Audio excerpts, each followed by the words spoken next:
Sitara ইজুরাত, yes, president এরশাদ সিতারা ইজুরাত ওখানে পেয়েছিলেন। So এই জিনিসটাই হচ্ছে ভারতের ভয়, এবং ভারত আমাদের সেনাবাহিনীকে বিভিন্ন ব্যবসা বাণিজ্য এগুলোর মধ্যে ইনভলভ করে টাকা পয়সা, বিভিন্ন জায়গায় গাড়ির জন্য টাকা, এগুলো জিনিস দিয়ে আমাদেরকে অ্যাকচুয়ালি যুদ্ধের মুডটাকে চেঞ্জ করে ফেলেছে। এবং এই ব্লেন্ডিং কনভেনশন ছিল হচ্ছে তাদের সবচেয়ে ভয়ের জিনিস, এবং এটা 2012 পর থেকে সেনাবাহিনী আর কন্টিনিউ করে নাই।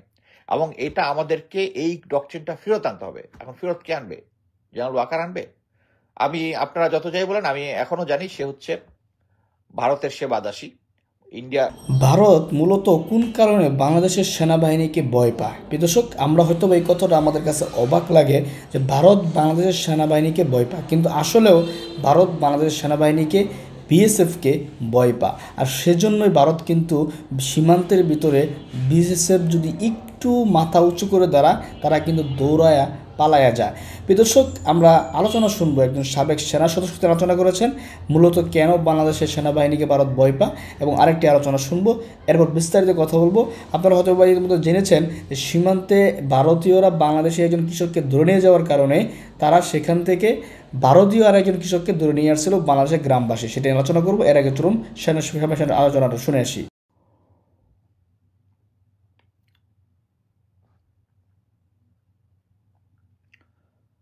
আসসালামু আলাইকুম।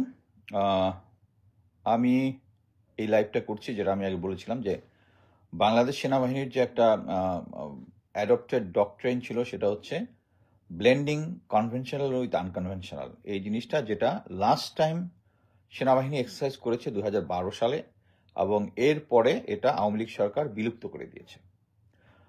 প্রথমে একটা বলি যে এইটা ব্লেন্ডিং কনভেনশনাল উইথ আনকনভেনশনালটা কি জিনিস। আমরা সবাই জানি যে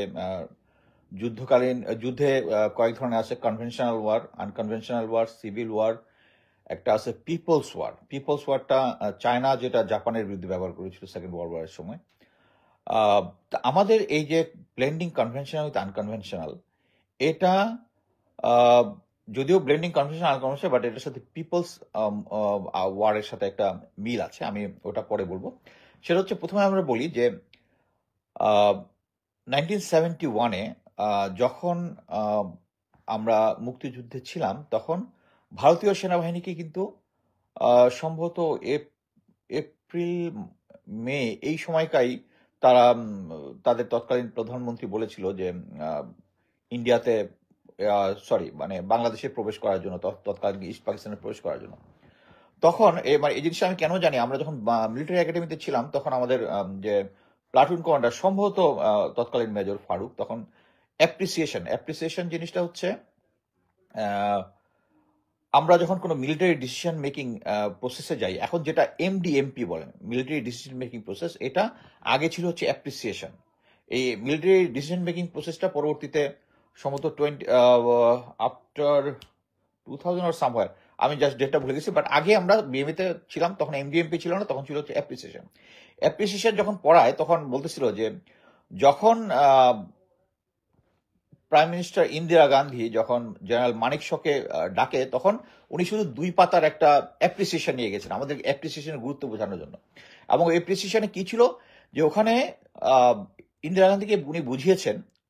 আরেকটা জিনিস, যারা স্যাম বাহাদুর মুভিটা আছে ওইটার মধ্যে, এটা আমি যেভাবে বলছি ওভাবে নাই, বাট একইভাবে বলা আছে। সেটা হচ্ছে, তখন স্যাম মানিক শাহ বলতেছেন যে আমি যদি একটা যুদ্ধ করতে চাইলে আমি জিততে চাই, আর যদি জিততে চাই তাহলে এখন যদি আমরা অ্যাটাক করি বাংলাদেশকে, ইস্ট পাকিস্তানে, তাহলে আমরা টোটাল ফেলিওর, আমরা হেরে যাব কি জন্য? এখানে আসতেছে ওই কনসেপ্টটা যে বাংলাদেশকে বলা হয় হচ্ছে ডিফেন্ডার্স প্যারাডাইস মানে হচ্ছে, এটা ঐতিহাসিকভাবে, এটা কিন্তু এখন না, ঐতিহাসিকভাবে কি জন্য?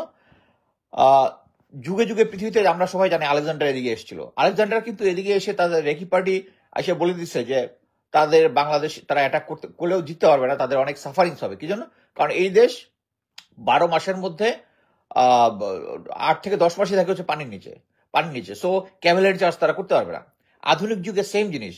আধুনিক যুগে কি ট্যাঙ্ক, এই ট্যাঙ্ক ভোর কিন্তু তারা চালাইতে পারবে না ইয়াতে বর্ষাকালীন সময়ে বা বৃষ্টির সময়।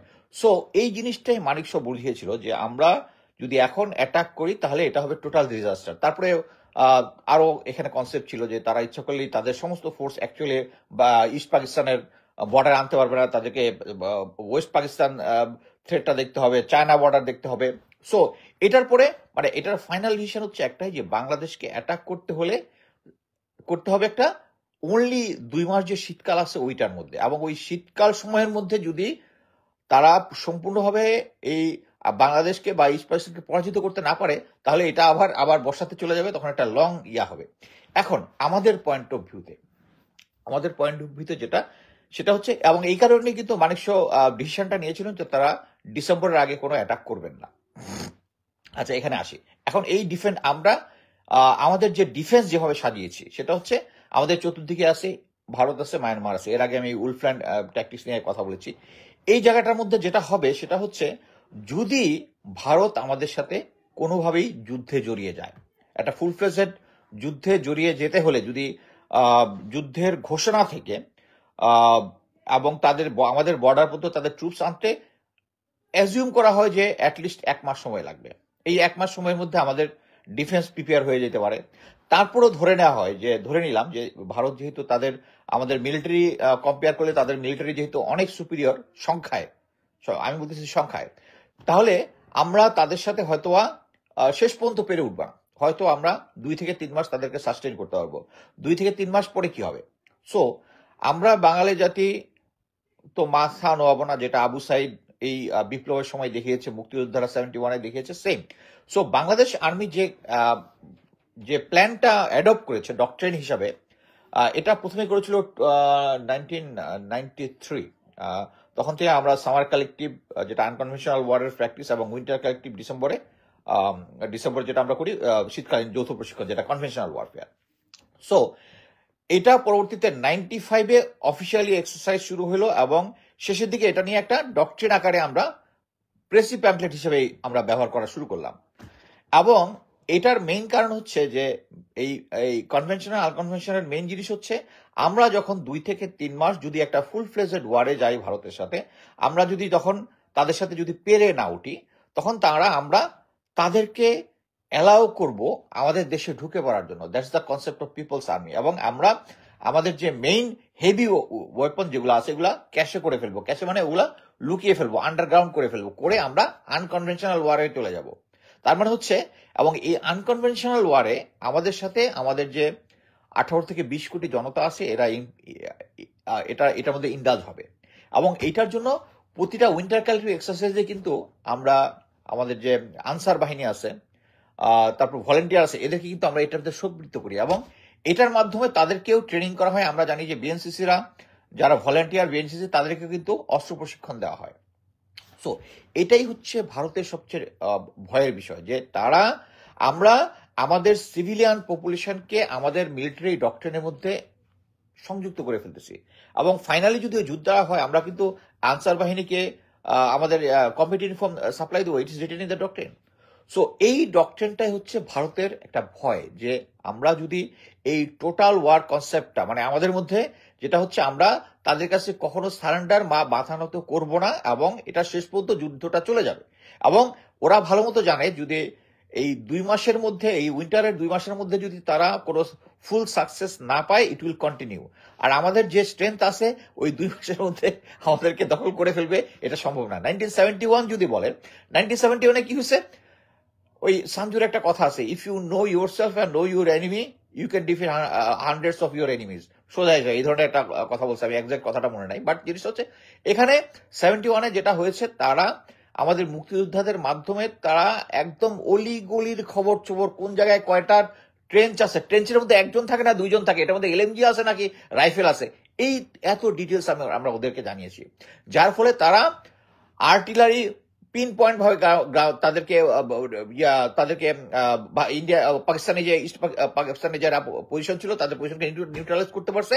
এবং প্রতিটা যুদ্ধে সামনের সারিতে ছিল আমাদের east Bengal regiment, no doubt in it. এবং তারা ভালোভাবেই জানে যে ইস্ট বেঙ্গল রেজিমেন্টের উপর তাদের কতটুকু ভরসা আছে। তারা জানে 65 ওয়ারে প্রেসিডেন্ট জিয়া মেজর থাকা অবস্থায় যে ব্যাটালিয়ান ছিল ওয়েস্ট ফ্রন্টে, ওই ফ্রন্টটাই তাদের লাহোর পর্যন্ত যে একটা ছিল, তাদের একটা বড় অ্যাডভান্স টু কন্ট্যাক্ট ছিল, যেটা তারা বলেছিল তারা নাকি লাহোরে গিয়ে চা খাবে।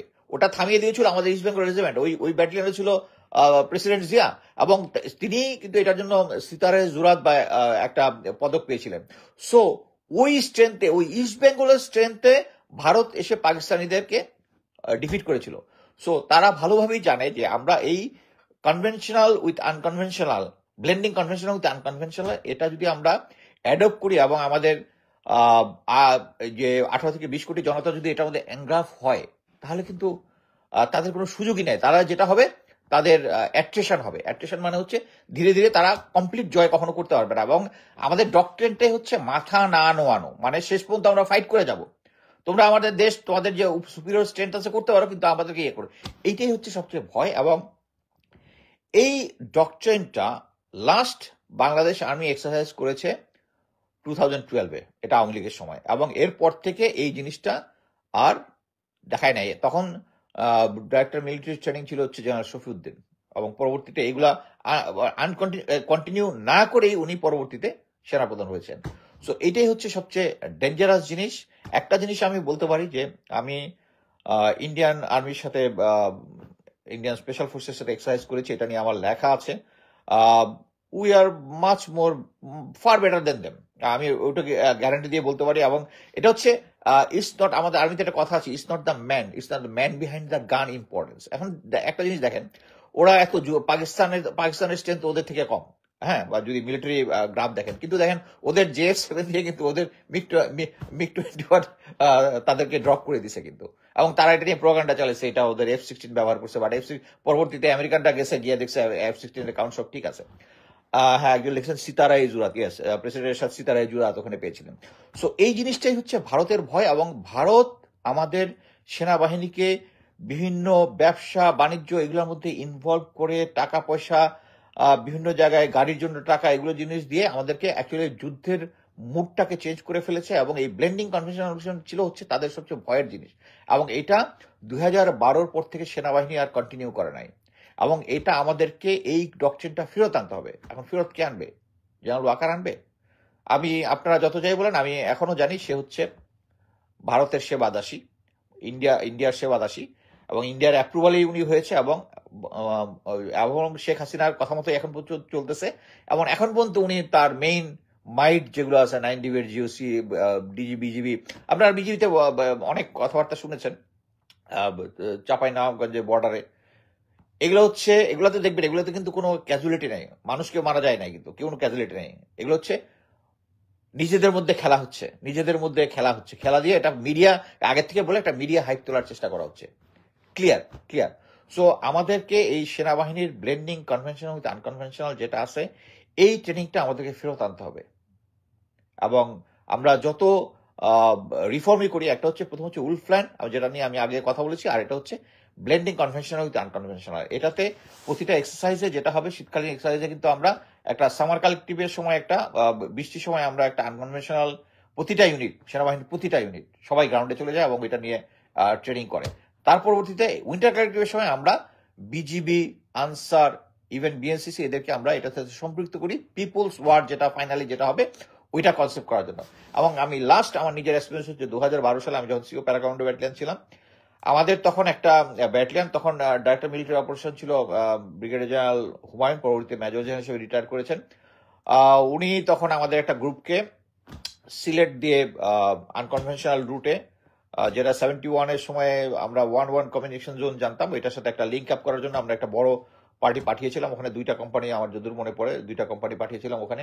আমি অ্যাকচুয়ালি নিজেই যেতে চেয়েছিলাম, ব্রিগেডিয়ার হুমায়ুন স্যার আমাকে বলছে, না, তোমাকে যখন দরকার হবে আমি পাবো না, তুমি এখানে থাকো।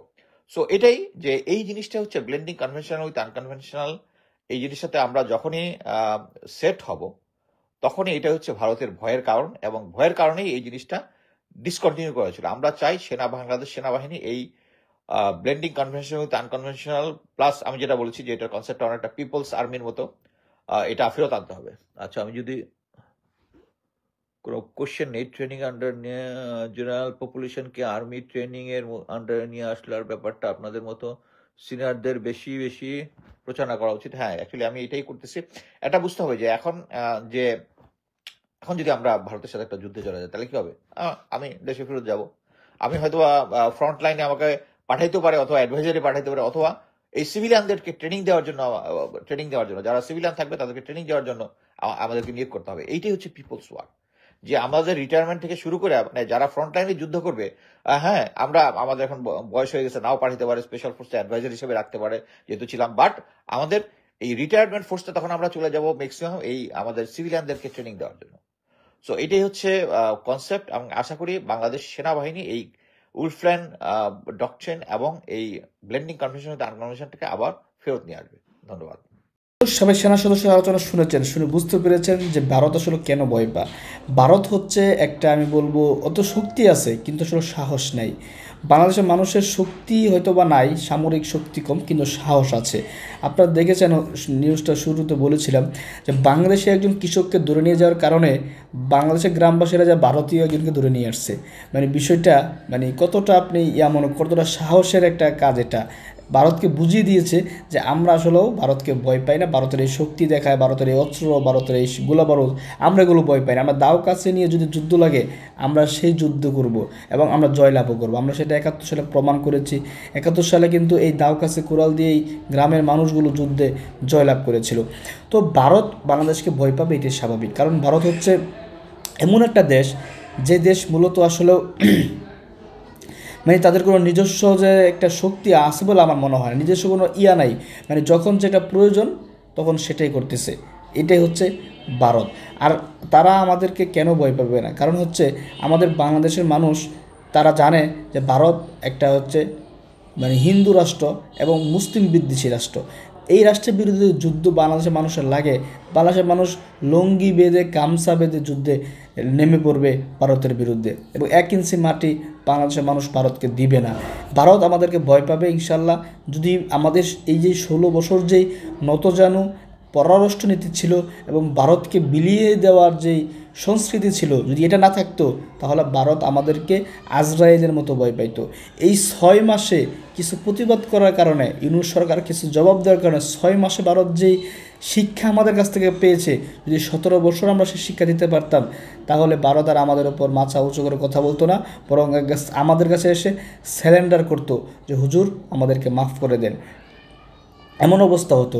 আলু পেঁয়াজ তো এখন কিনা হচ্ছে না, আমরা চলতেছি না, তো আলু পেঁয়াজ আমরা যদি আরও না কিনি, কয়দিন পরে ভারতের কৃষকরা আমাদের পাও ধরবে যে দুলাভাই আমাদের কাছ থেকে পেঁয়াজ কিনেন, আলু কিনেন, আর না হয় আমরা মরে যাচ্ছি। যাই হোক, দর্শক আলোচনাগুলো শুনেছেন, শুনে কেমন লাগলো অবশ্যই মন্তব্য করবেন।